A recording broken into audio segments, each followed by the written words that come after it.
Hey Kipsters, today we're going to be looking at East Asian governments. So we're going to look at three different countries. Two of them have similar governments, and the last one has a government close to the United States. Let's get started.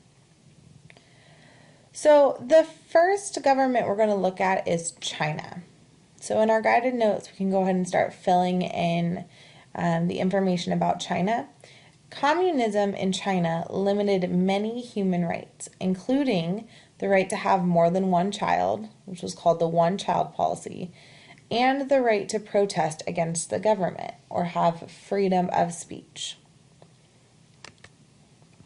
The government excused their violation of human rights because they believe that their four cardinal principles are higher or more important than those rights.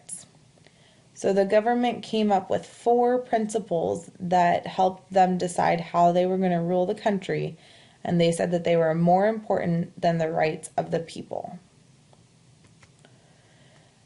The four cardinal principles that the Chinese government came up with, many foreign countries and organizations have accused the Chinese government of stomping on people's basic human rights, including freedom of speech, freedom of movement, and freedom of religion.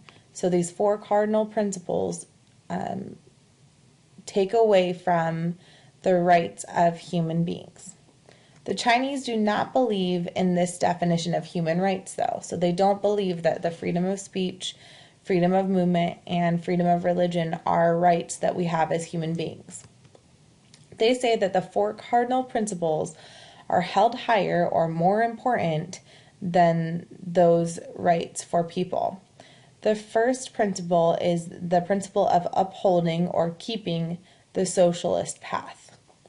The second principle is the principle of upholding the people's democratic dictatorship, meaning that the government is in charge of everything. The principle of upholding the leadership of the Communist Party of China, again, keeping the same people in power in the government.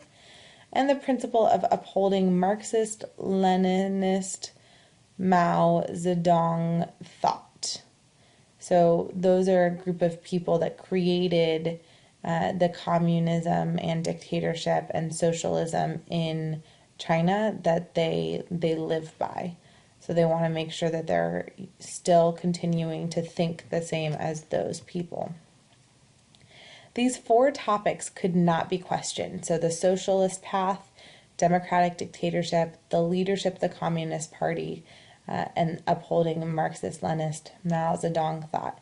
It could not be questioned, meaning that people were not allowed to speak against the government or what the government was doing. You could not protest. You didn't have freedom of speech. But political ideas other than these on the list could be debated. So there's been a lot of discussion about the meanings of each of them. So if they're not on the list, you could talk about it like how to run a school or how to, sell something, but you could not talk about how the government ran things.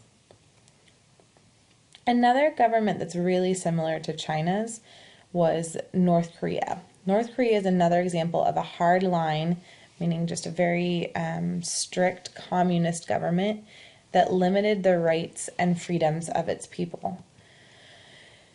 It is also a very secretive about its policies, military, and weapons. You may have heard them talking about North Korea in the news and how they often will say that they're using secret weapons or testing secret weapons in North Korea, but they won't let any of the other countries know about it. North Korea does not have a good relationship with many other countries because of its communist beliefs. So North Korea often does not talk with other countries about what's going on in its own country, and it has a very strong military that keeps people out. Japan, however, is a little bit different. So some of the countries in East Asia did become democracies. Japan is one of these countries. After World War II, the United States helped Japan to develop a constitution and encouraged the growth of freedom and democracy for the people of Japan. This allowed for good relationships with other countries. That's all for today, teammates. So we looked at 3 different types of countries with their governments. We looked at North Korea and China with their communist government, and then Japan with their democratic government. Make sure you're filling out your notes and finishing up your stations. Have a great day.